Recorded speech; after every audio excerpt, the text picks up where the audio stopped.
Sitting nearly 2 kilometres long across the Blue Nile, the Grand Ethiopian Renaissance Dam is a source of pride for Ethiopians. It's been hailed as a major step in the country's development and is now used by 120,000 people daily. Commander of all she surveys, Addis Ababa is on a nighttime inspection tour of the latest area of Addis Ababa to be transformed. Forget everything TV has tried to convince you about Africa, especially Ethiopia. Because today, we're stepping into the version of Ethiopia that completely destroys every stereotype, flips every expectation, and politely taps the media on the shoulder like, hey, maybe update your footage, yeah? This is the Ethiopia you never see on TV. The Ethiopia where history isn't behind glass. It's walking right beside you, whispering ancient secrets like a gossiping grandma. The Ethiopia where the landscapes look so unreal, you'd swear someone photoshopped the entire country. The Ethiopia where the women looked like they were carved by an artist who had something to prove. The Ethiopia where the coffee hits your soul so hard, you question every life decision involving instant coffee. But hold on, let's ease into this. Because the first thing that shocks you in Ethiopia isn't even the scenery, it's the time. Ethiopia casually exists in a different year, on a different calendar, in a different rhythm of life. You land in Addis thinking you're in 2025, and Ethiopia's like, welcome to 2017 or 2018, depending on how updated you are. And the best part? They celebrate New Year in September. That's right. While the rest of the world is recovering from summer holidays, Ethiopia is popping fireworks like summer never ended. But once you accept that time is flexible here, you start noticing everything else that feels beautifully different, like the writing. Oh, the writing. Ethiopia doesn't play that borrow an alphabet from someone else game. They built their own script, one of the oldest on Earth. And trust me, Fidel isn't just an alphabet, it's an aesthetic, a full-blown cultural flex. You see it on buildings, signs, books, coffee packages, each symbol looking like it carries centuries of meaning you wish you understood. And just when your brain starts processing the calendar and the alphabet, Ethiopia hits you with something even more impressive. It's people. You don't just meet Ethiopians, you meet a universe of Ethiopians. Over 80 ethnic groups, each with their own traditions, colors, food, dances, languages, and identities. Walking through Ethiopia feels like walking through a living museum that refuses to be quiet or boring. One moment you're hearing Amharic, then Oromo, then Tigrinya. It's a linguistic roller coaster, a delicious one. You just hold on and let the country teach you. But let me tell you, if the culture doesn't get you, the landscapes will knock the wind out of your lungs. You move beyond Addis Ababa, and suddenly, the whole country opens up like a movie set. Lakes that look like glass, mountains that don't even look real, valleys that could be background wallpapers for the rest of your life. And then there are the cities, vibrant, loud, growing faster than popcorn in a hot pan. Addis Ababa alone feels like someone hit the upgrade button every time you blink. New highways, new buildings, new parks, new light rail lines. It's a city that's alive, glowing, transforming, right in front of you. And just when you think Ethiopia can't flex any harder, they show you their pride, their history, their identity, their legacy that refuses to fade. Because here's something TV absolutely refuses to show you. Ethiopia isn't just old, it's ancient in HD. This is a place where human history didn't just pass through. It started here, unpacked its bags, built a house, raised a family, and left fossils behind as receipts. You walk into a museum, and boom, Lucy is staring at you, 3-million-year-old superstar, the Beyoncé of paleoanthropology, the original influencer, and the pride Ethiopians have when they talk about her, unmatched. They'll ask you, have you seen Lucy? Have you visited the museum? Have you learned where you came from? And you're standing there like, bro, I just landed. My SIM card isn't even activated yet. But that's Ethiopia, a place where the past isn't dusty or distant. It's alive, bold, and treated like a living relative you're morally obligated to visit. And that timeline, it's not a straight line. It's a roller coaster, looping through empires, kingdoms, victories, defeats, miracles, and innovations. Which brings us to something the media always forgets. Ethiopia didn't just survive history, it defied it. When Europe was carving Africa like a pizza, Ethiopia stood up and said, "No toppings on this side, thanks." They weren't having it. A whole continent being divided, yet Ethiopia held its ground like a bouncer at the VIP section of African dignity. And then you visit Adwa, and suddenly you understand. You're not just standing on a battlefield, you're standing on the moment an entire continent realized, hold on, we can fight back. The air itself feels heavy, like the ground remembers every footstep, every strategy, every heartbeat of the soldiers who marched for months with no salary, no modern weapons, just pure, unshakable determination. Farmers, merchants, mothers, warriors, they all came together like a continent-sized Avengers Assembly scene. Every Ethiopian knows Adwa. Every Ethiopian tells its story with pride. And when you hear it, you feel it in your spine. TV doesn't show you that, but Ethiopia will. And speaking of things the media fails to highlight, let's talk development. Because Ethiopia's growth is moving at blink and you miss its speed. Addis Ababa transforms so fast, it feels like a city that sleeps only to grow. One day the skyline looks normal, the next day, boom, there's a new skyscraper, a new expressway, a new park, a new metro line, a new everything.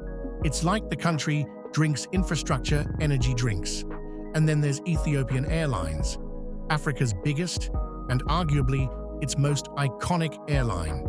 You pull up to Bole International Airport and immediately understand this isn't just an airport, this is a whole ecosystem. Hotels, lounges, connections, hundreds of destinations. It's the aviation equivalent of pure, don't play with us. And just when you think that's the peak, Ethiopia hits you with the grand Ethiopian Renaissance Dam. The confidence, the scale, the ambition. A national project, funded by Ethiopians, built by Ethiopians, owned by Ethiopians. No IMF, no World Bank, no international partners with agendas. Just pride and concrete. Lots of concrete. This is the Ethiopia nobody shows you. Confident, growing, expanding, engineering like it's trying to impress the future. But the thing about Ethiopia is, just when you think you've figured the country out, it throws you into a completely different universe. One moment you're admiring a futuristic skyline, and the next you're staring at landscapes so wild you start checking if you accidentally stepped into a National Geographic documentary. Take the Afar region, for example. My friend, this place is hot, not summer heat, not Florida heat. I'm talking your soul starts sweating heat. You get out of the car, and the sun is like, oh, you've arrived. Let me turn up the difficulty level. The Danakil Depression feels like a deleted scene from a sci-fi movie set on Mars. Neon lakes, sulfur formations, bubbling earth. It's gorgeous and terrifying at the same time. 47 degrees Celsius? Absolutely. Dehydration speedrun? Guaranteed. Evidence that God has an experimental art phase? 100%. But that's Ethiopia, a place where nature flexes so hard it doesn't even make sense. And just when you crawl out of the heat and think, surely the rest of the country is normal, Ethiopia takes you up a mountain and hands you a plot twist. Rock-hewn churches, not built with rocks. No, no, no. Built inside rocks, carved into the cliffs, hanging on cliff sides like they're trying to win world's most dangerous architecture. You reach one of these ancient cliff churches, and suddenly you're questioning your life choices. Because the priest is climbing barefoot, smiling, giving you a tour while you're clinging to the mountain like a house cat on a ceiling fan. You look down, and the ground is so far away, you could swear you're at the edge of heaven's balcony.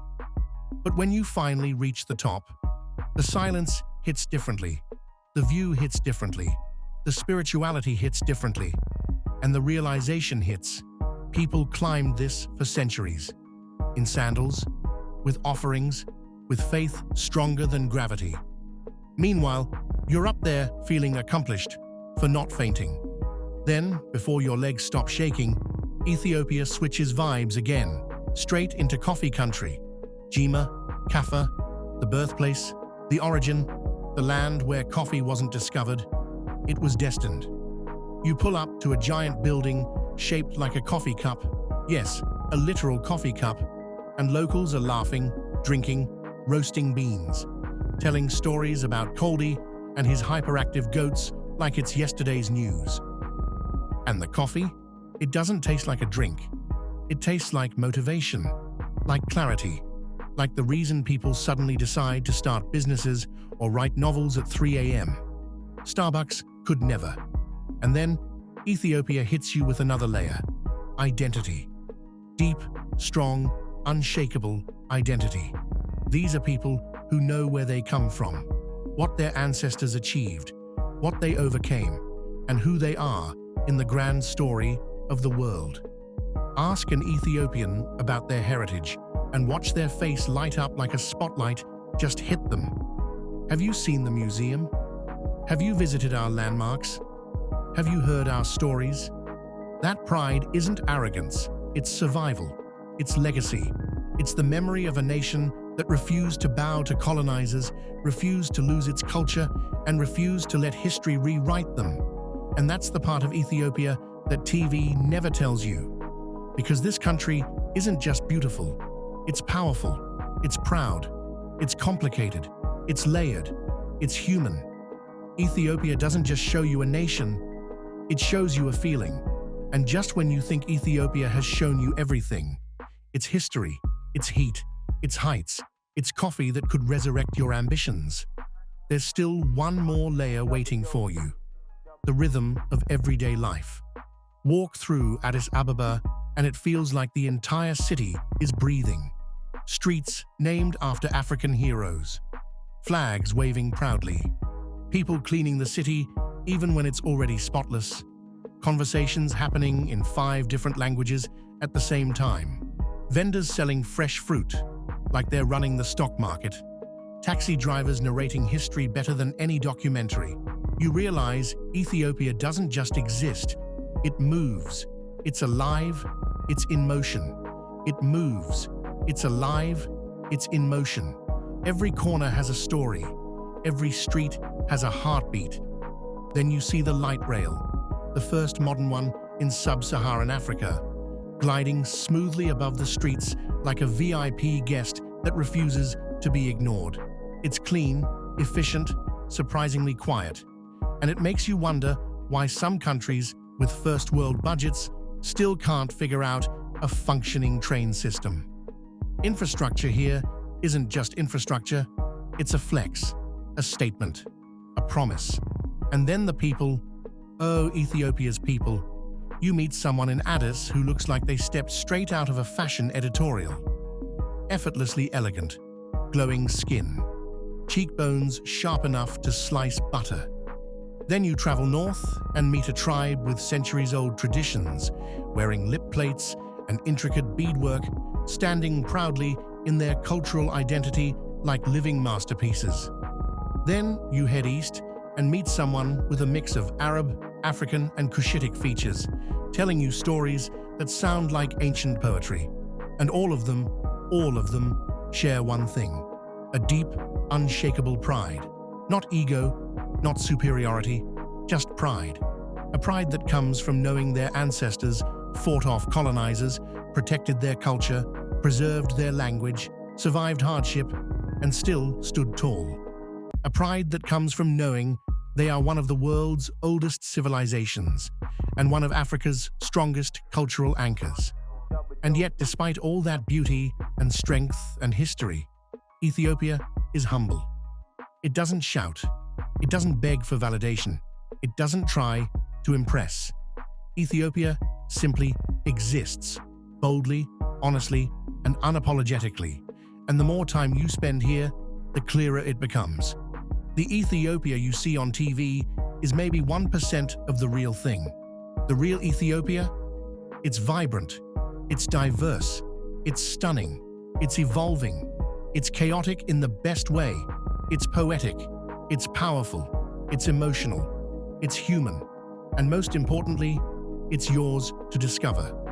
Because the only way to understand Ethiopia is to walk its streets, drink its coffee, talk to its people, listen to its stories, climb its cliffs, feel its heat, see its growth, witness its pride, and once you do, Ethiopia doesn't just become a destination, it becomes a memory, a lesson, a feeling.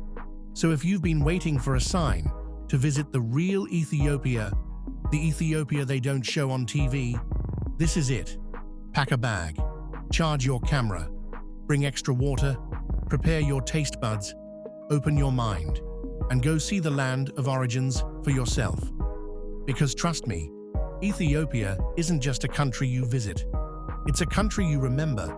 And if you enjoyed this journey and want to see more hidden sides of Africa, hit that like button, subscribe, drop a comment, and tell me which country you want to uncover next. Not for the algorithm, but so we can keep exploring the world one stereotype-shattering story at a time.